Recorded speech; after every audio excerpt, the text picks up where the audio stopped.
नमस्कार, मैं राकेश परमार और आप देख रहे हैं महत्वपूर्ण मुद्दा।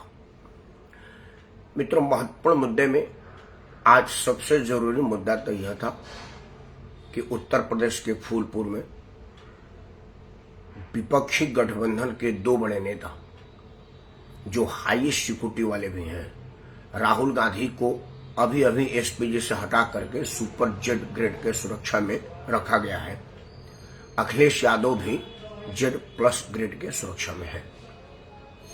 मतलब हाईली सिक्योर लोगों के सभा में जिस तरह की हुड़दंगी हुई, उसके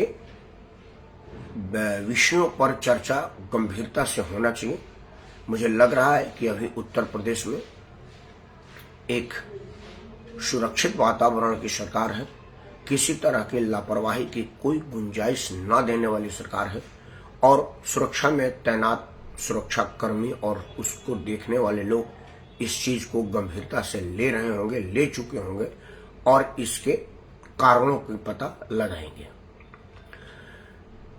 कोई कह सकता है कि चूंकि वहां हुड़दंगी हुई वो लोगों का तासीर ही है हुड़दंगी का, लेकिन उनका काम हुड़दंगी करना था, सुरक्षा करना आपका काम था। अगर उसमें कुछ अनहोनी हो जाती तो उसका जिम्मेदार कौन होता? मैं माना कि अभी देश भर में चुनाव हो रहा है और सुरक्षा कर्मियों की तैनाती हर जगह पुख्ता की गई है। उत्तर प्रदेश में देश दुनिया के सर्वाधिक लोकप्रिय जननायक और सबसे ज्यादा आवश्यक सुरक्षा वाले व्यक्ति नरेंद्र मोदी आजकल ज्यादातर रह रहे हैं। उसके बाद नंबर योगी आदित्यनाथ का है सुरक्षा के मामलों में, वो भी आजकल उत्तर प्रदेश में ही है। तो सुरक्षा कर्मियों को थोड़ी सी तैनाती और जवाबदेही बढ़ गई होगी, मैं यह बात समझ सकता हूं, लेकिन फिर भी अखिलेश यादव और राहुल गांधी की सुरक्षा में खिलवाड़ मानूंगा, सभा में हुड़दंगी को कम मानूंगा। हुड़दंगी करना उनका काम था, सुरक्षा देना आपका काम था। इस पर कंसर्न लोग गंभीरता से विचार करें और जरूरी इंतजाम करें, भविष्य में इसकी पुनरावृत्ति ना हो। इन्हीं शब्दों के साथ उत्तर प्रदेश प्रशासन को मैं बहुत बहुत साधुवाद देता हूँ। अब तक उन्होंने जो माहौल दिया है वो अत्यंत ही सुरक्षित दिया है और उत्तर प्रदेश के आम जनों के मन में सुरक्षा के प्रति अब किसी तरह की कोई संशय चिंता नहीं है। तो इन दोनों नेताओं के मन में भी नहीं होगा, लेकिन फिर भी यह लापरवाही के श्रेणी में आता है, इसकी जिम्मेदारी लेनी पड़ेगी। खैर, आज चर्चा यह बात पर है कि देश दुनिया में सर्वाधिक लोकप्रिय जननायक नरेंद्र मोदी की भारी लोकप्रियता के साये में चल रही भारतीय जनता पार्टी दक्षिण भारत में क्यों पिछड़ रही है। मैंने नरेंद्र मोदी का रेफरेंस इसलिए दिया, तकनीकी रूप से भारतीय जनता पार्टी की लोकप्रियता की जिम्मेदारी भारतीय जनता पार्टी के राष्ट्रीय अध्यक्ष जयप्रकाश नड्डा पर जाती है। लेकिन मुझे यह कहने में तनिक भी संकोच, संशय, डर या शर्म नहीं है कि मैं कहूं कि जयप्रकाश नड्डा कुछ नहीं है, उनके बस की कुछ नहीं है। क्योंकि जब पूरे चुनाव में भाजपा के तरफ से प्रधानमंत्री को उम्मीदवार या एनडीए के तरफ से प्रधानमंत्री को उम्मीदवार नरेंद्र मोदी की गारंटी आगे रखी जाती है और स्वयं नरेंद्र मोदी कह रहे हैं कि यह मोदी की गारंटी है, तो भाजपा के लोकप्रियता की गारंटी भी और जिम्मेदारी और जवाबदेही भी मोदी के ही ऊपर आता है। निसंदेह लोकतंत्र के लिए तो यह शुभ बात नहीं है। हम जैसे लोकतंत्र के मानने वाले लोगों के लिए तो यह पीड़ादायक बात है कि एक व्यक्ति इतना ऊंचा हो गया है कि वो पार्टी से ऊपर है।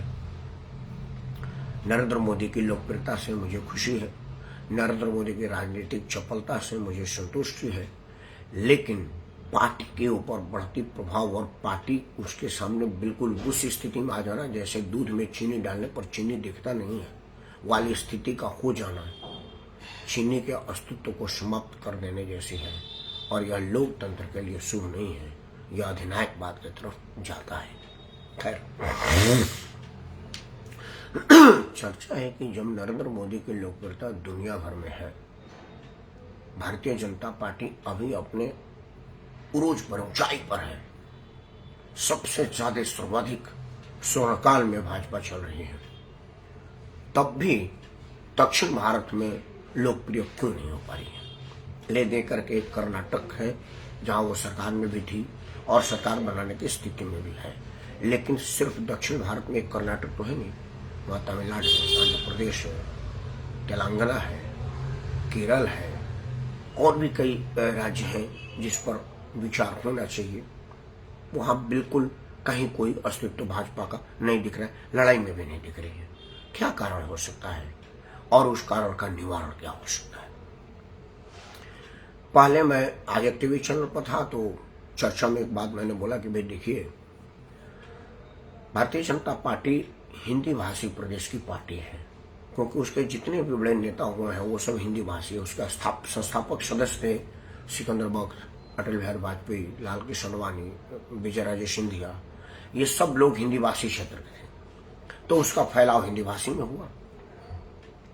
दक्षिण भारत में आज भी मुख्य राजनीति हिंदी विरोध की लड़ाई है और वहां पर हिंदी बोलने पर करीब करीब प्रतिबंध है और समझने की शक्ति किसी में नहीं है। वहां के सभाओं में आप देखते होंगे कि दुभाषिया संबोधित करता है।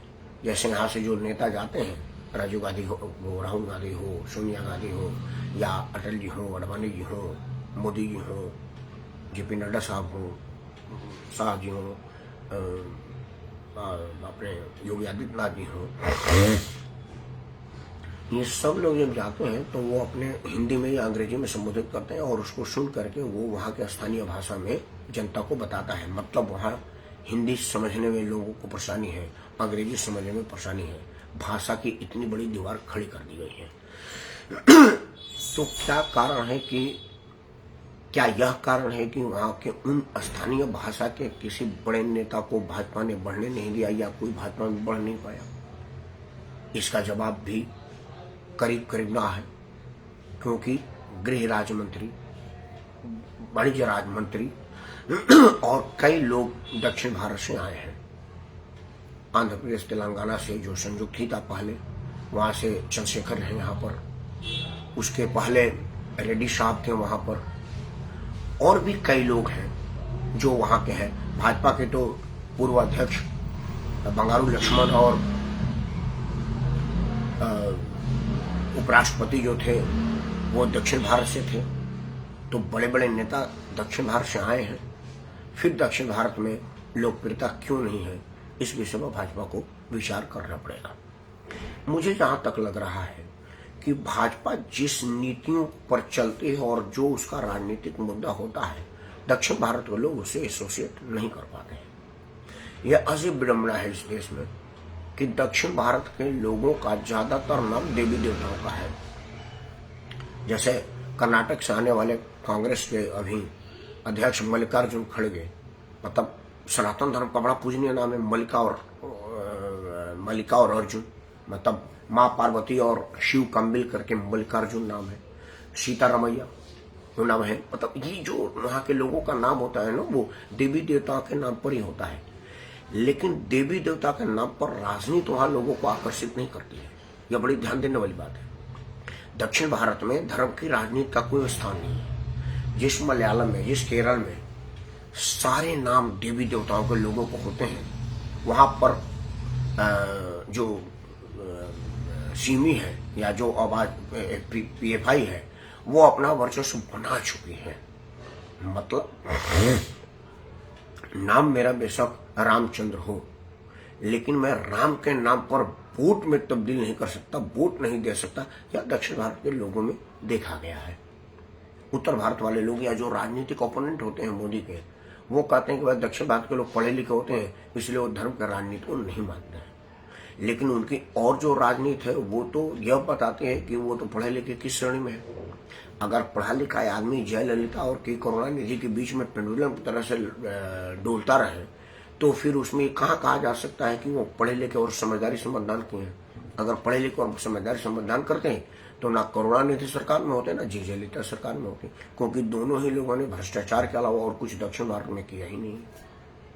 वहां के मतदान में जितना पैसा चलता है और वहां का एक संसद चुनाव में जितना रुपया खर्चा करता है, हमारे यहाँ का तो ये पार्टी राजनीति पूरा प्रदेश में चुनाव उतना में लड़ जाएगी जितना वहां। तो कई बार हमारे कई लोग जानने वाले हैं जो दक्षिण भारत से चुनाव लड़ते हैं, वो तो टिकट मांगने में, टिकट लेने में इतना खर्चा कर देते हैं जो हम कल्पना में भी नहीं कर सकते। इन सब विषयों पर विचार किया जाएगा कि आखिर वहां के मतदाता चाहता क्या है। हालांकि संघ बहुत काम कर रही है। भारतीय जनता पार्टी की जो सिस्टर कंसर्न है, जो उनकी और गैर राजनीतिक संस्थाएं जो सामाजिक क्षेत्रों में काम करती हैं, वो दक्षिण भारत में बड़ा व्यापक स्तर पर काम कर रही हैं, लेकिन वो वोट में तब्दील क्यों नहीं कर पा रही है। भाजपा को इस विषय में विचार करना पड़ेगा, क्योंकि जब तक खेत चारों तरफ से हरा भरा ना हो तब तक नहीं कहा जा सकता कि खेत किसान खुशहाल है। और भारतीय जनता पार्टी को इस पर विचार करना पड़ेगा, क्योंकि देश में बहुत से ऐसे भूभाग हैं जहां भाजपा को जानने वाला कोई नहीं है और वहां से कोई जनप्रतिनिधि जीत करके यहाँ पर नहीं आता है। इन कारणों पर विचार करना पड़ेगा और उसके लिए आपको भारत के डाइवर्सिटी को ध्यान में रखना पड़ेगा। अब जैसे पश्चिम बंगाल है, दुनिया में पश्चिम बंगाल के नवरात्रे का कोई जवाब नहीं। पश्चिम बंगाल के पर्यटन में मुख्य आधार है 9 दिन की नवरात्रा। माँ दुर्गा वहां की सबसे आराध्य देवी है। कोलकाता का जो दुर्गा पूजा होता है वो दुनिया से लोग उसको देखने आते हैं, लेकिन वहीं पंजाब में मुस्लिम तुष्टिकरण की प्रकाष्ठा होती है तो मांग होने लगा है कि भाई दुर्गा पंडाल में नमाज की व्यवस्था की जाए, और उस पर कोई वहां का हिंदू धर्मावलंबी को कोई फर्क नहीं पड़ता। विचार इस पर भी हो कि आखिर हम ऐसे लोगों को मानसिक रूप से इतनी मजबूत कर दिए हैं या मानसिक रूप से इतनी गुलाम कर दिए हैं कि मेरे पूजा पंडाल में नमाज की इजाजत हम दे देते हैं और हम कुछ नहीं कर पाते हैं, जबकि उनके नमाज वाले स्थल पर हम पूजा करने की सोच भी नहीं सकते, गर्दन कट जाएगी। तो क्या यह उदारपन है, खुलापन है या गुलामीपन है? मानसिक रूप से इतने गुलाम हो गए हैं कि हमको इस बात की परवाह नहीं है। विचार इस पर भी करना पड़ेगा, क्योंकि पश्चिम बंगाल में भारतीय जनता पार्टी की स्थिति कोई इतनी बढ़िया नहीं है। ममता बनर्जी जैसी भ्रष्टम राजनीति करने वाली, मुस्लिम तुष्टिकरण की इंतहा करने वाली लगातार तीसरी बार से शासन में है और पूर्ण बहुमत के साथ है, और जब तक ममता बनर्जी है किसी और का स्कोप वहां पर होगा नहीं। हालांकि पश्चिम बंगाल के लोग सत्ता परिवर्तन पर बहुत ध्यान नहीं देते हैं। 35-36 बार ज्योति बसु वहां पर थी, उसके बाद बुद्धदेव भट्टाचार्य है और ममता बनर्जी है। मतलब पश्चिम बंगाल की जो जनता है वो तमिलनाडु की जनता की तरह से एक बार ये और एक बार ये वाला काम नहीं करती, जिस तरह से राजस्थान की जनता एक बार ये एक बार वो की काम नहीं करती। तो इन सब पहलुओं पर राजनीतिक पंडितों को विचार करना पड़ेगा और खासतौर से भारतीय जनता पार्टी के जो थिंक टैंक है वो इस पर विचार करें। मेरा तो सुझाव ये है, हालांकि भाजपा इसमें कर रही है, लेकिन भाजपा स्थिर नहीं है। कभी वो जयललिता के साथ समझौता कर लेती है तो कभी करुणानिधि के साथ समझौता कर लेती है, कभी वहां रजनीकांत के शरण में जाती है, अभी पवन कल्याण के साथ समझौता किया हुआ है। चिरंजीवी को भी अपने पार्टी में लाई हुई है। चिरंजीवी पवन कल्याण दक्षिण भारत के नहीं, अब पूरे भारत के लोकप्रिय अभिनेता है। पवन कल्याण को मैं भी जानता हूँ, चेहरे से पहचान लेता हूँ, उसकी फिल्में देखता हूँ क्योंकि टीवी पर डबो के आती है। मैं चिरंजीवी की भी फिल्में देखता हूँ, तो कलाकार के रूप में चिरंजीवी और पवन कल्याण मेरे भी पसंदीदा कलाकार हैं। लेकिन वहां के तो वो भगवान की तरह से पूजे जाते हैं। तो क्या भगवान की तरह से पूजे जाने वालों के साथ समझौता करके आप कुछ राजनीतिक आधार बना पा रहे हैं? मुझे लग रहा कि नहीं, क्योंकि जयललिता के साथ अटल बिहारी वाजपेयी की समझौता थी, उसमें कितना वहां पर सीट निकालने में कामयाबी प्राप्त हुई। वही बात करुणानिधि के साथ भी हुई। अब वही पवन कल्याण और चिरंजीवी के साथ हो रही है, तो आप कितना सीट निकाल पा रहे हैं? क्योंकि जम्मू कश्मीर में आपने सरकार में साझेदारी दे करके वहां पर अपना स्थान बनाया है और वहां पर आपका स्थान दिख रहा है, लेकिन फिर भी जम्मू कश्मीर के चुनाव में आपने चुनाव लड़ने की हिम्मत नहीं की, इच्छा जाहिर नहीं की, लालसा भी नहीं आया। मतलब आपको इस बात का डर था कि कहीं वो 370 हटाना और 35 तक खत्म होने के नाम पर अगर कोई सीट नहीं निकलती है तो दुनिया भर में बदनामी होगी। तो जो आदमी बदनामी से डरेगा वो फिर चुनाव में क्या करेगा? या विषय पर भी विचार हो। और मैं मानता हूं कि अभी आपके पास एक करिश्माई नेतृत्व है। नरेंद्र मोदी को मैं दुनिया के सबसे बड़ा कम्युनिकेटर मानता हूं। उनके मुखार बुंद से कोई बात निकलती है तो सीधे जनता के मस्तिष्क में और दिल में जाती है। तो ऐसा करिश्माई नेता के रहते हुए अगर भारतीय जनता पार्टी दक्षिण में स्थान नहीं बना पाती है तो फिर भारतीय जनता पार्टी को अपने राजनीति करने के तरीके पर विचार करना चाहिए और उसमें बदलाव लाना चाहिए। क्योंकि मैं समझता हूं कि भाजपा को पूरे देश भर में होना चाहिए। कम या बेसी। सिर्फ सरकार बना लेने से आप लोकप्रिय नहीं हो जाते हैं, क्योंकि सरकार तो आप 20% वोट पर भी बना सकते हैं, बाकी सारे वोट 10-10% सभी लोगों में आ जाए। फारूक अब्दुल्ला साहब कुछ 1% पर सांसद बन गए थे ना, क्योंकि मतदान कम हुआ, उसमें भी उनको कम हुआ। लेकिन असली नेता वही है, असली राजनीतिक दल वही है जो जनता का भरोसा जीते और जनता का आशीर्वाद और समर्थन प्राप्त करे, और पूरे देश का करे, क्योंकि हमारा देश विविधता से भरा देश है। हमारे देश में कुछ किलोमीटर पर पूजा में मछली खाना नहीं, छूना पाप है, लेकिन वहीं कुछ किलोमीटर उधर जाइए तो मछली प्रसाद के रूप में चढ़ती है। देश वो एक ही है। मैं बात कर रहा हूँ पश्चिम बंगाल का। पश्चिम बंगाल के नवरात्रि के पंडाल में मछली प्रसाद के रूप में चढ़ती है, जबकि हमारे यहाँ मछली टच कर जाए अगर पूजा पाठ में तो अशुद्ध मान लिया जाता है। अब एक ही राजनीति करने का तरीका दक्षिण भारत में, पश्चिम बंगाल में नहीं चल सकता। अब आप ये कह सकते हैं कि देखिए नवरात्रा में मछली खा ली है, आपको पाप लगेगा, जबकि यही सब पश्चिम बंगाल में बुरा लग सकता है, क्योंकि पश्चिम बंगाल के लोग तो नवरात्रि में मछली का प्रसाद के रूप में चढ़ाते हैं। पश्चिम बंगाल में जन्म से लेकर के मरने तक मछली है, वहाँ मछली मुख्य चीज है, मुख्य भोजन है। क्यों? क्योंकि वो समुद्र के किनारे है, और समुद्र के किनारे में वहाँ पर गोभी और बैगन टमाटर तो आएगा नहीं पानी में, तो पानी में मछली आएगी। तो मछली और चावल दो ही वहाँ का भोजन का आधार है। कारण ये है कि वही दो उत्पन्न ज्यादा होता है, तो उसको कैसे हम इग्नोर कर सकते हैं। लेकिन पंजाब में समुद्र नहीं है, तो वहाँ मछली कहाँ से आएगा, और वहाँ पर धान की कोई खेती कैसे होगी। वहाँ की मिट्टी गेहूं पे उत्पाद करती है, तो वहाँ पर लोग रोटी खाते हैं। वहाँ पर लंच के लिए नहीं कहा जाता कि लंच कर ले, वहाँ कहा जाता चलो रोटी खाते हैं। दिन में भी रोटी खाते हैं, रात में भी रोटी खाते हैं। तो वही बात आप पश्चिम बंगाल या आप उड़ीसा में जाएंगे तो वहाँ पांता भात का कंसेप्ट है। चावल को सवेरे बना देना और फिर खाना, जो बच गया उसको पानी में डाल देना, शाम को पानी फेंक देना और उसको खाना। पांता भात का चलन है। तो मतलब भारत के कश्मीर से कन्याकुमारी तक के हर क्षेत्र के राजनीतिक डिमांड को जब तक आप नहीं समझेंगे, वहाँ के राजनीति करने के आधार को अगर आप नहीं समझेंगे, तो कश्मीर से कन्याकुमारी तक हर जन तक नहीं पहुँच पाएंगे। और अगर आप हर जन तक नहीं पहुँच पाए हैं, मतलब आप पूर्ण राजनीतिक नहीं हो पाए हैं। और नरेंद्र मोदी के लिए पूर्ण राजनीतिक नहीं हो पाने का दाग अच्छा नहीं लगता है। मोदी को और मोदी के फॉलोअर को इस विषय पर विचार करना पड़ेगा। मैं मोदी इसलिए कह रहा हूँ क्योंकि चुनाव में अगर गारंटी मोदी की है और भाजपा को चलाने की गारंटी भी मोदी को ही है, तो इस बात की जवाबदेही भी मोदी पर ही आनी चाहिए।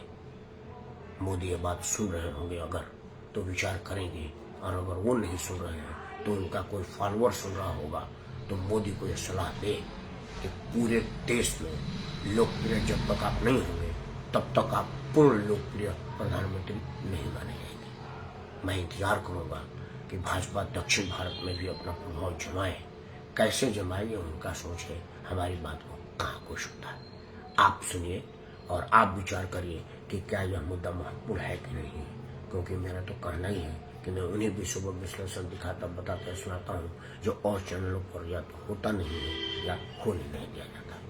क्या आपने किसी चैनल पर इस पर गंभीरता से विचार करते सुना कि आखिर मोदी की इतनी लोकप्रियता के बाद भी दक्षिण भारत में सिफर क्यों है? मेरे पास है, विचार जरूर करिएगा। और अगर आपको लगता है कि मुद्दा सही है, तो सबसे पहले तो आप इस वीडियो को लाइक करें, चैनल को सब्सक्राइब करें और इसे अपने सभी समूह में साझा करें, क्योंकि साझा करने से समस्या समाधान को प्राप्त करता है, और समस्या अगर समाधान को प्राप्त करता है तो वह समाप्त होता है। देश का प्रत्येक समस्या पर विचार रखूंगा, आपके सामने बात रखूंगा और उसे समाप्त कराने का प्रयास करूंगा। तब तक आप अपना आशीर्वाद मुझ पर बनाए रहिए। इन्हीं शब्दों के साथ मैं राकेश कुमार आप सबको स्वागत करता हूँ। जय हिंद, वंदे मातरम और भारत माता की जय।